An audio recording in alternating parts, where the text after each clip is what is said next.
I never thought I'd be that guy, the one who finds out his wife's been lying right under his nose. We'd been married for 3 years and I thought everything was solid, routine, comfortable.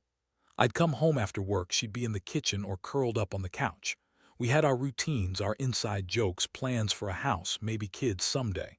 I trusted her. Or at least I thought I did. Then one night I stumbled across something that knocked the ground out from under me. I'd been cleaning out my email, just clearing some clutter, when I saw a message thread. It was from our honeymoon 2 months ago. I'd been going through some photos, reminiscing about that trip, when I noticed a reply from her. A reply that didn't make sense. It was from the wedding photographer. Just a quick line about some photos she wanted to redo. Nothing unusual there, right? But what caught my eye was the tone, friendly, maybe a little too familiar. I opened the thread. The messages weren't long, but they were enough. She called him by his first name, joked about his funny stories, and mentioned how much she appreciated his. Discreet work, discreet. That made my stomach turn. I was frozen, palms sweaty, staring at the screen. My mind spun in circles. She swore it was just business. She told me he was a professional, that they'd only exchanged a few emails. I'd believed her stupidly. But now, reading those words, I felt the cold sting of betrayal. This wasn't just about a flirtatious message or some innocent joke. It was more. It was a sign she'd been hiding something from me, hiding a part of her life I wasn't supposed to see. I closed the laptop slowly, my head pounding. My heart was racing and I could feel my fists clenched so tight my knuckles ached. I needed to breathe, but I couldn't, not yet. I stayed up all night, staring at the ceiling, trying to piece together what this meant. Was it just a flirt, or was there more? Why would she hide this? What else was she lying about? The next morning I woke up feeling sick. My stomach was tight, like I'd swallowed a stone. I had to confront her. I had to know if what I saw was just a mistake or something more sinister. I didn't want to believe she'd cheat on me, not after everything. But my gut told me I was missing something, something big. When she woke up, I kept my face neutral, but inside I was boiling. I looked at her, trying to read her face, her eyes, but everything seemed normal, too normal. She stretched, yawned, and then looked at me with that innocent smile I'd fallen for. "Morning," she said softly. "Morning," I replied, voice tight. "Can we talk?" She hesitated for a second, then nodded. "Sure, what's up?" I took a deep breath. "I found something last night, something I wasn't supposed to see." I paused, watching her reaction. Her face didn't change much, but I saw the flicker of panic in her eyes. Good, that was a start. "Okay," she said, voice shaky. "What did you find?" I pulled out my laptop and showed her the messages. Her eyes widened and she reached out, trying to grab the screen. "That's nothing," she said quickly. "It's just a misunderstanding. He's a professional." "It doesn't mean anything." "Doesn't mean anything," I repeated, voice rising. "You called him by his first name, joked about his stories, asked him to redo photos from our honeymoon. That's not just professional, that's something else, something you're hiding." She looked down, biting her lip. "It's not what it looks like. I swear I didn't mean for you to see that." I felt a jolt of anger, my fists clenched again. "Did you sleep with him? Is that what this is about?" She looked at me, tears forming in her eyes. "No, I swear, nothing happened. It was just a mistake. I was stressed and he was just someone I talked to about work." I wanted to believe her, I really did, but something inside told me I'd been played, lied to. I could feel the heat rising in my chest. The betrayal hit me like a punch to the gut. I didn't know how I was supposed to process this, let alone forgive her. I told her I needed space. I needed to think. She begged, pleaded, crying, but I couldn't hear her. All I could hear was the pounding in my skull, and the image of those messages burned into my mind. I knew then. I had to do something, but I didn't know what yet. All I knew was that I wasn't going to let this slide, not without a fight. The days that followed were a blur of anger, confusion, and cold calculation. I couldn't sleep, couldn't eat, and every time I closed my eyes I saw her face, tear-streaked, guilty, trying to lie her way out of it. But I wasn't buying it anymore. I knew her game, and I knew I had to play mine better. I started digging. Not just the email thread, but everything I could find about that photographer. I went through her phone, her social media, even her old messages. I needed to know if this was a one-time slip or something more. Turns out I wasn't the only one she'd been lying to. There were hints everywhere, small things I'd ignored before. flirtatious texts she deleted, late-night calls she tried to hide, and a pattern of secrecy. One night I caught her trying to sneak her phone out of the bedroom. Her face froze when I called her out. "What are you hiding?" I demanded, voice low, sharp. She stammered, "Nothing, just some work stuff."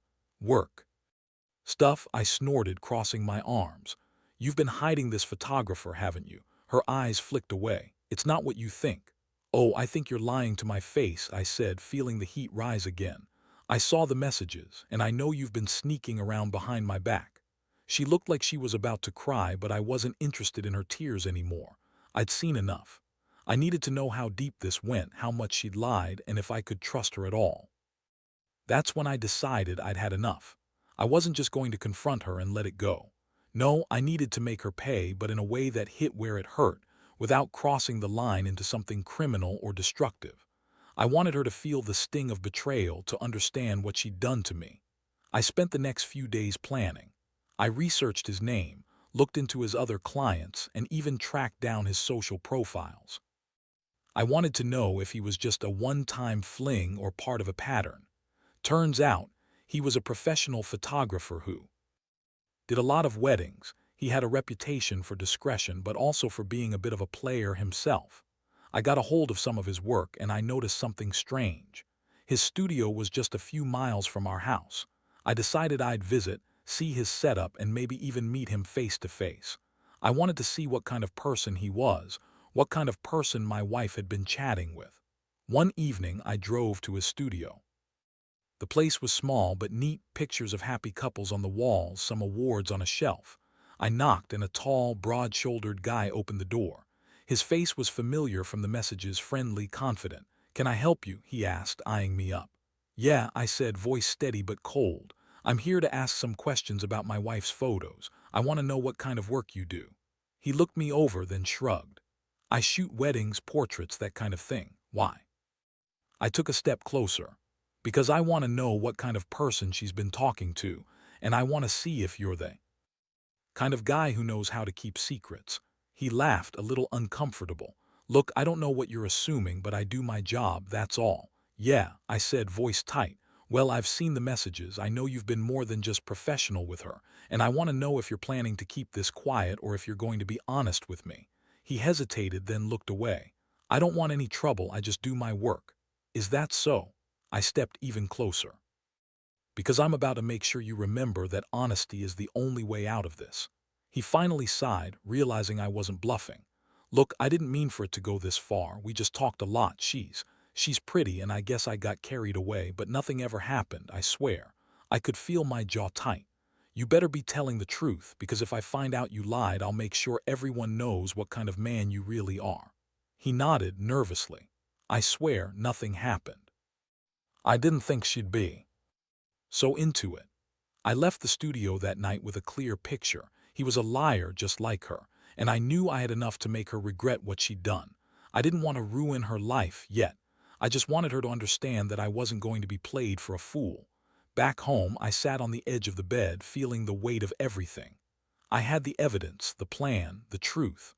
All I needed now was the perfect moment to turn it all against her. I could feel my fists clenching again, this time with purpose.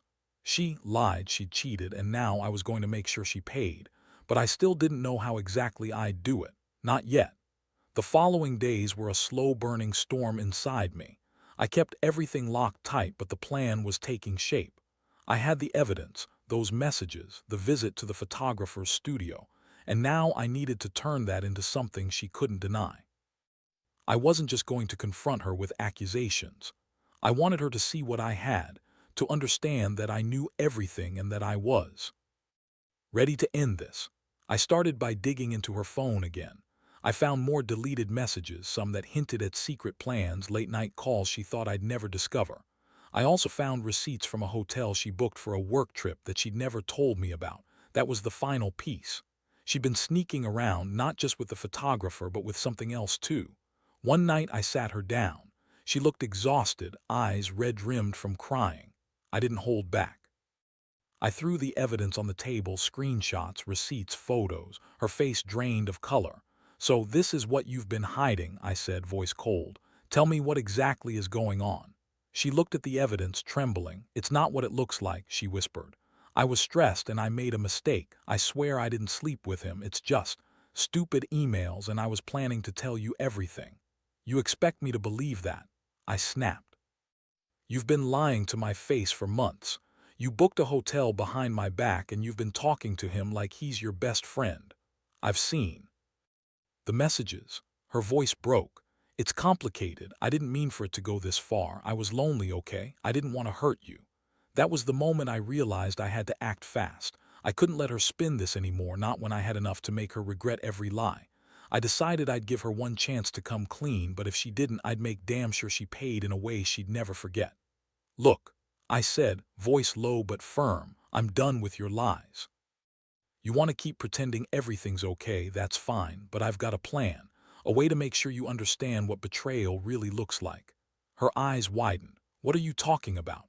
"You'll see," I said, standing up. "But just know I'm not the kind of guy who lets this slide. Not anymore." I left her there, trembling, and started working out the details. I knew I needed leverage, something that would hit her hard but wouldn't ruin everything. I wanted her to feel the loss of trust, the pain of betrayal without destroying her completely. That's when I remembered her phone. I'd kept a copy of everything for a reason. Now I was going to use it. The next day, I went to her email account, downloaded all the messages, and set up a new email account under a pseudonym. I typed out a message, calm, calculated, and cold. I told her I knew everything, that I had proof, and that if she wanted to save what was left of us, she'd meet me at a specific place that evening. That place was a quiet cafe downtown. I chose it because it was neutral, public, and quiet enough to have a serious conversation. I didn't want her to think I was bluffing. When she arrived, I could see her face was pale, her eyes darting around. "Did you really think I wouldn't find out?" I asked, voice steady but with a sharp edge. She looked down, then finally met my eyes. "I didn't mean for it to get this bad. Please just listen." "I've listened," I said, "and I've got everything I need. The messages, the receipts, the visits. You lied to me over and over. Why?" She hesitated, tears welling up. "Because I was stupid. I thought I could fix it, that I could keep everything from you. I didn't want to hurt you, but I did, and now I don't know if I can fix this." I looked at her, feeling the heat rise again. The betrayal was a knife twisting in my gut, but I wasn't going to show her that. Instead, I laid out my plan. I told her I was going to give her a choice, come clean, fully, or face the consequences. "You're going to tell me everything," I said, voice low and firm. "No more lies. And if you do, I'll decide what happens next. But if you try to hide anything, I'll make sure everyone knows what kind of person you really are." Her lips trembled, but she nodded. "Okay, I'll tell you everything." That was the moment I knew I had her cornered. She'd been caught, and I'd made sure she knew it. The pieces were in place, and I was ready to execute the next phase of my plan. I didn't want her to think I was just angry. I wanted her to feel the full weight of her betrayal. And I was prepared to make sure she did. The evening came faster than I expected, and I felt a strange mixture of anticipation and disgust as I waited at that quiet cafe. My palms were slick with sweat, and my stomach felt like it was twisting itself into knots. I kept replaying everything, her lies, the messages, the hotel receipts, and each time the anger grew just a little more. I wasn't just hurt anymore, I was furious. I had to do this right, had to make her understand that I wasn't going to let her get away with this. When she finally arrived, I saw her hesitate at the door. Her face was pale, eyes darting. She looked like she was about to run, but she stayed. She sat across from me, trembling, and I could see her trying to hold herself together. I didn't say much at first, just looked at her, letting her feel the weight of my stare. "You lied," I finally said, voice low but steady. "All those times you told me it was just work. You were hiding this from me. Why?" She looked down at her hands, voice trembling. "I don't know. I was stupid. I thought I could handle it. I didn't want to hurt you." I clenched my jaw. "You didn't want to hurt me. That's bullshit. You hurt me worse than I can say. You lied to my face over and over. That's not just stupid, that's malicious." Her eyes filled with tears. "Please, I didn't mean for it to go this far. I was lonely. I felt trapped, and he was just someone I could talk to. I swear nothing ever happened." I shook my head, feeling the rage simmering just beneath the surface. "You expect me to believe that?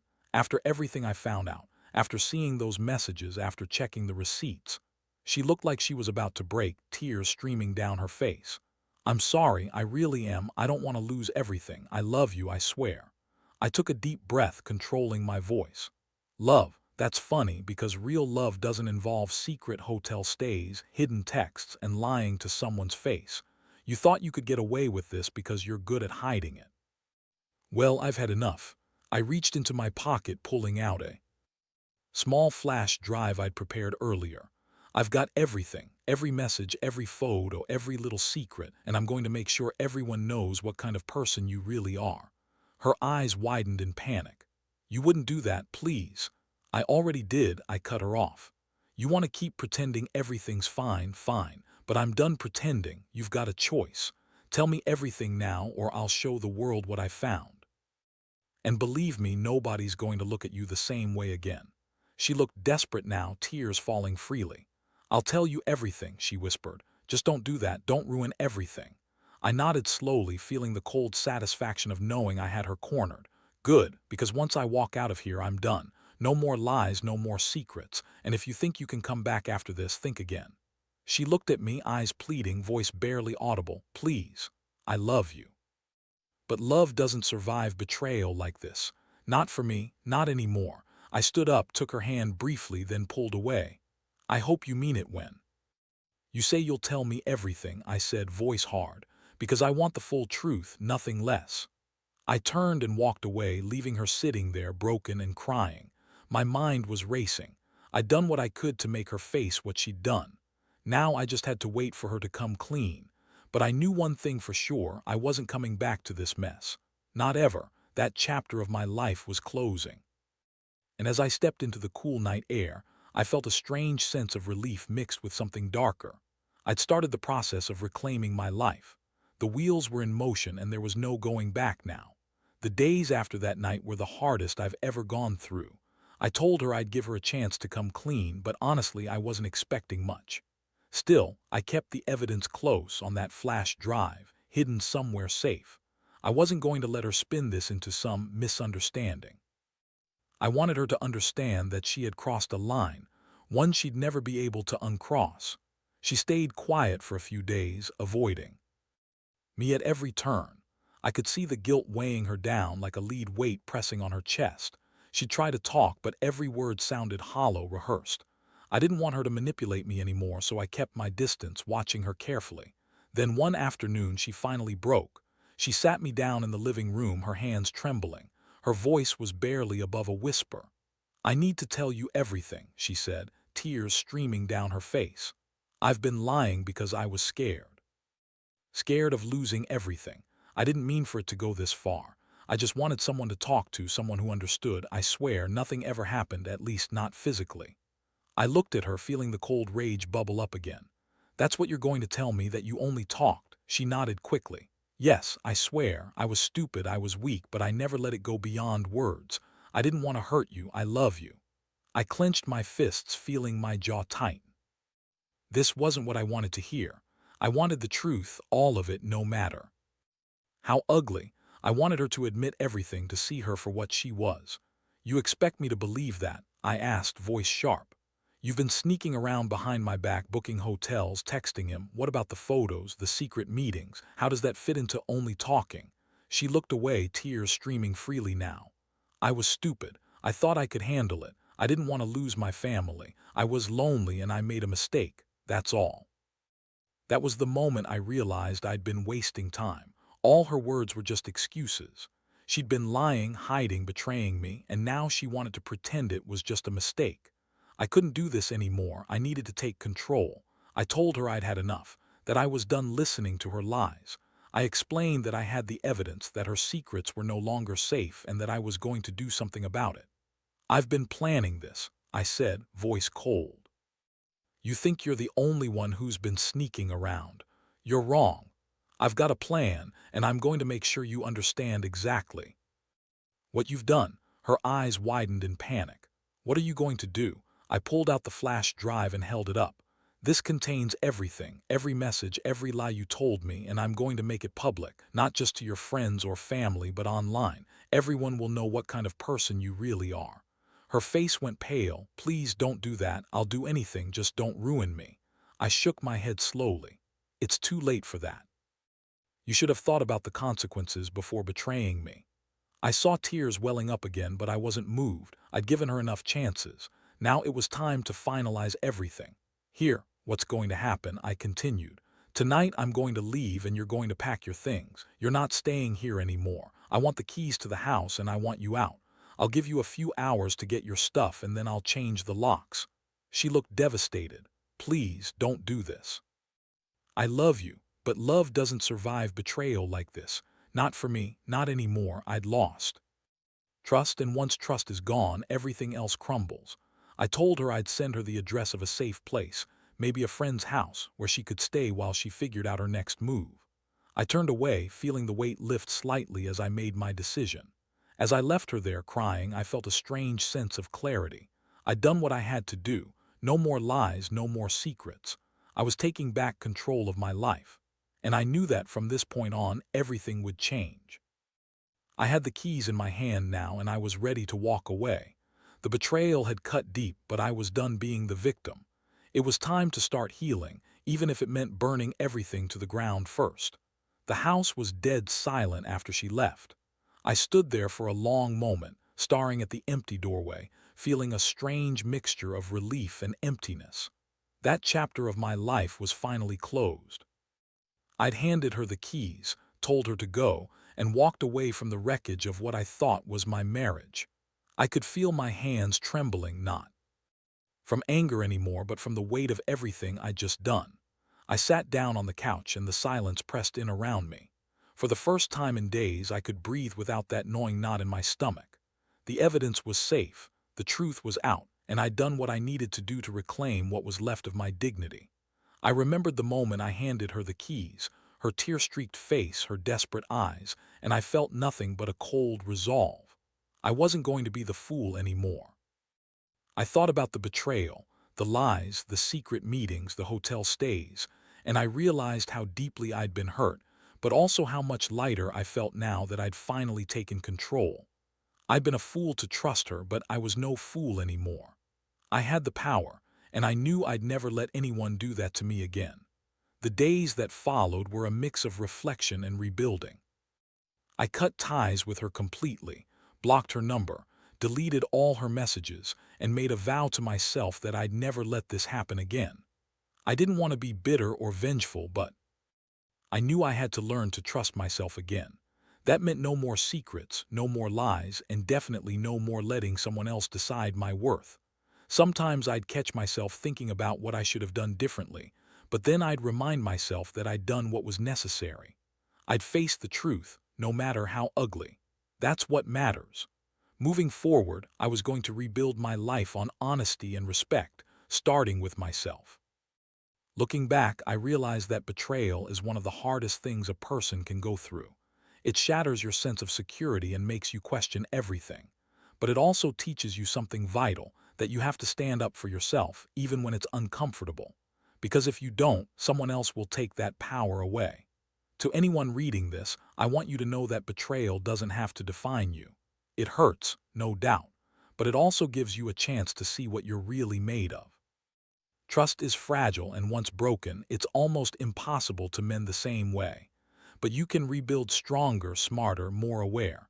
My advice: don't be afraid to face the truth.